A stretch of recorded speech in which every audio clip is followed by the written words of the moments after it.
I am. The volcanoes are clear and visible.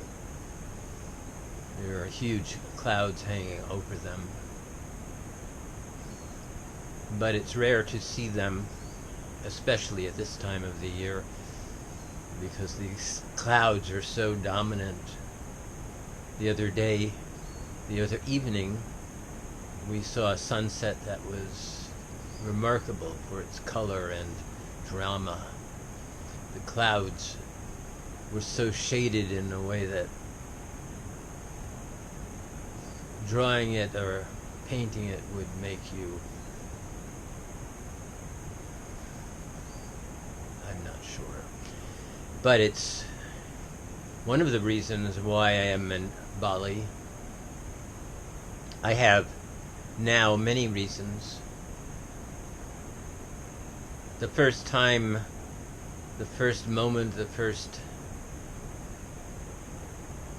moment we arrived in Bali and we walked through the airport in Denpasar, I had the absolutely clear feeling that I would die in Bali.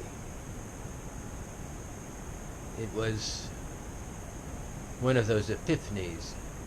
I don't remember if I was coming in off of a seizure or if I was just in that state right after traveling where one is either in a truly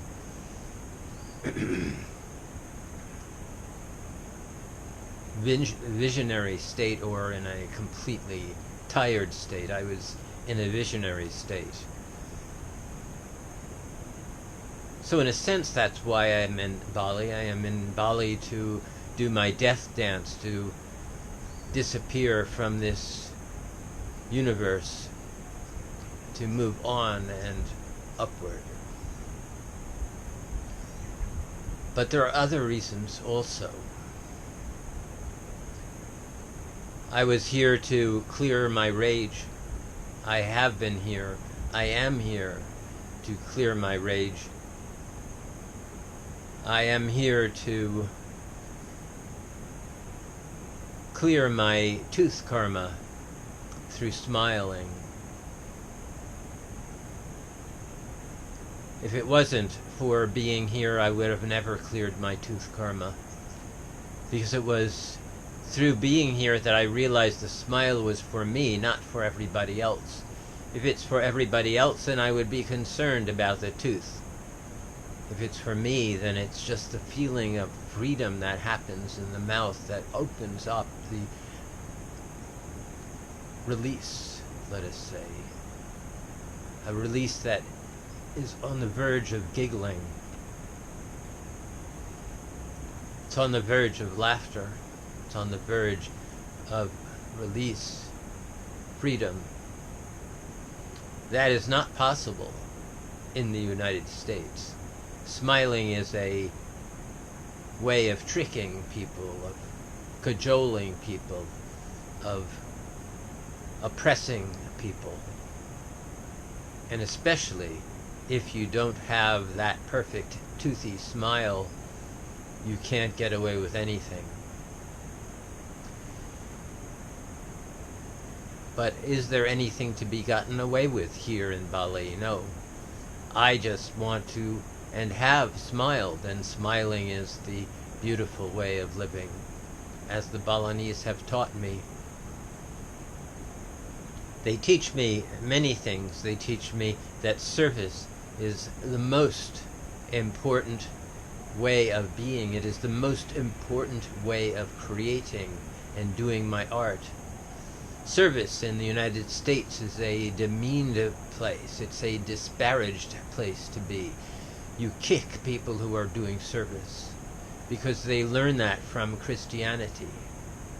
Doing service is a menial job, but doing service is the closest thing that one can get to one's divine self, devoted to service and being of service. And thus, when I came to the angel tunnel, I truly understood that when I walked into the space that I was going to be of service. For how many years, I do not remember. I think it's, I don't even think it was very long. But it was the apex of my expression in the United States. I was doing service, and in that doing service, I was a menial to everybody, and I was not to be supported by the park. But here in Bali, the offering, every morning, every noon, every evening, the service of doing the offering, when I watched that when I was first here and I saw people doing service, burning the incense, spraying the sacred water, saying their silent prayer, mostly the women, not the men. The men will only do it when the women are sick or when they are on their red moon, but the women would do it.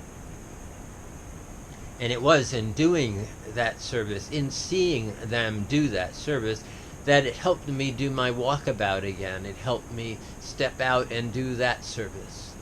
And in doing that service, I found the freedom from my rage.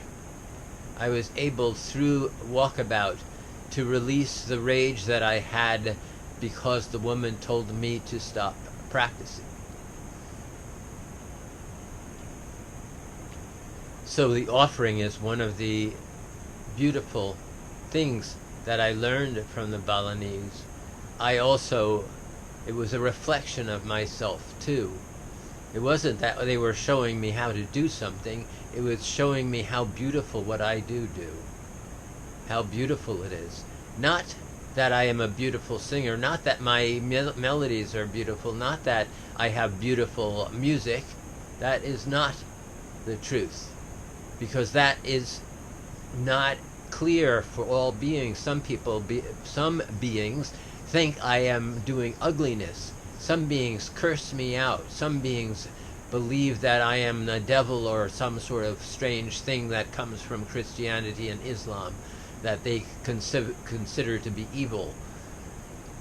What happens with the Balinese and what they taught me is that in doing the offering is the beauty, in smiling is the beauty, not how people receive it, because people will receive it however they can receive it, from their own issues, from their own stuckedness, from their own lack of devotion, from their own lies, from their own desire to oppress, from their own disparagement of meniality, from their own problems.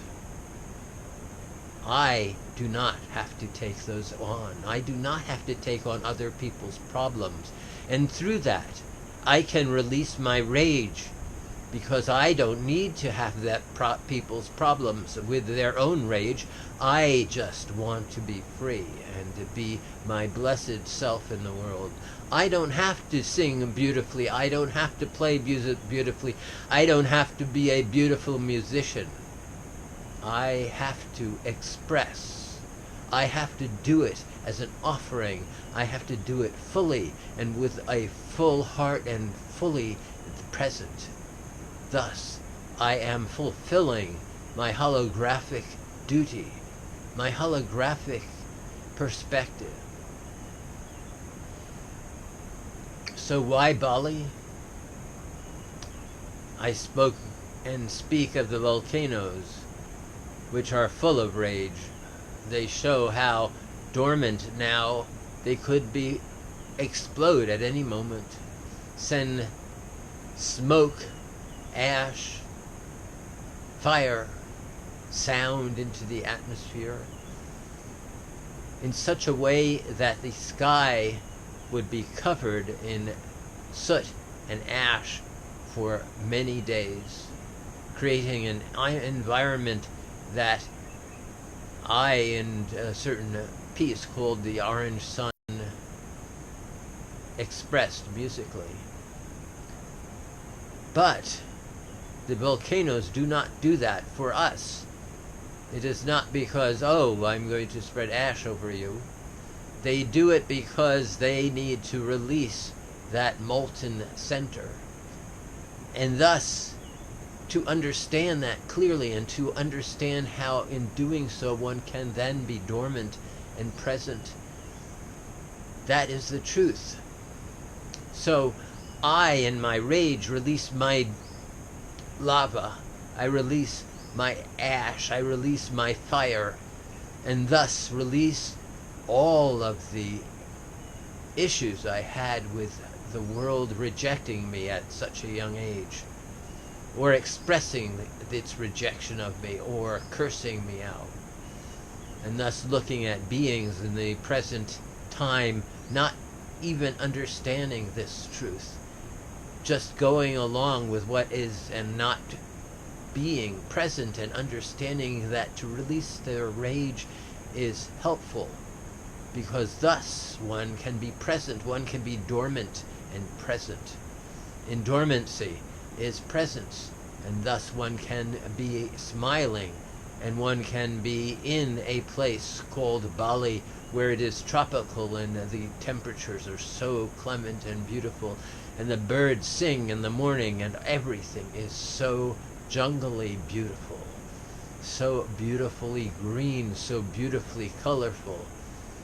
The frangipanis releasing their scent, and their releasing scent could be a sense of rage, because it is an explosion from their center, an explosion of scent that then encompasses us in the beauty of their being.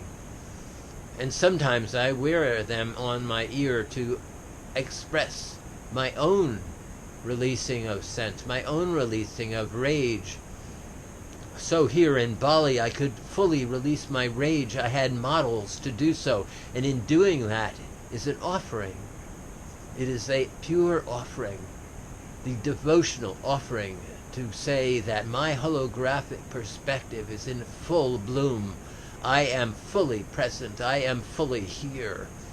And I love being here. I love being present. I love expressing. I love learning, and thus I do all of that here in Bali. I am totally present.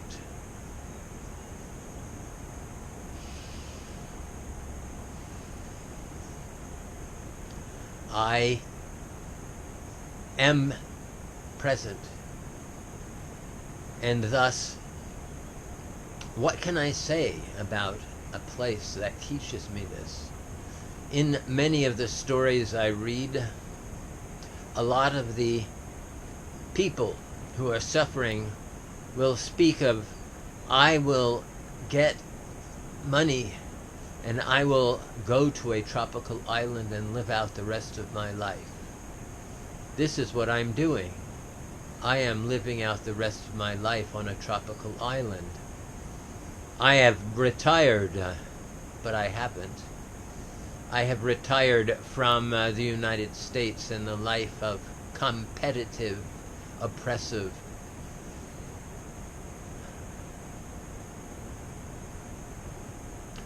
so that I can be present and fully expressive, spending my time being a beginner, learning everything, learning all that I can, so when I do my death dance, that I will have all of this to create a new universe from my holographic perspective with all of this expression and knowledge.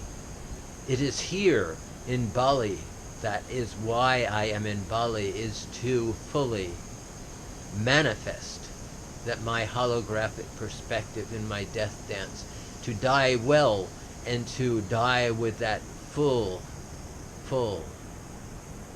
and totally tropical perspective. It is an Eden. It is an Eden of expression and creativity.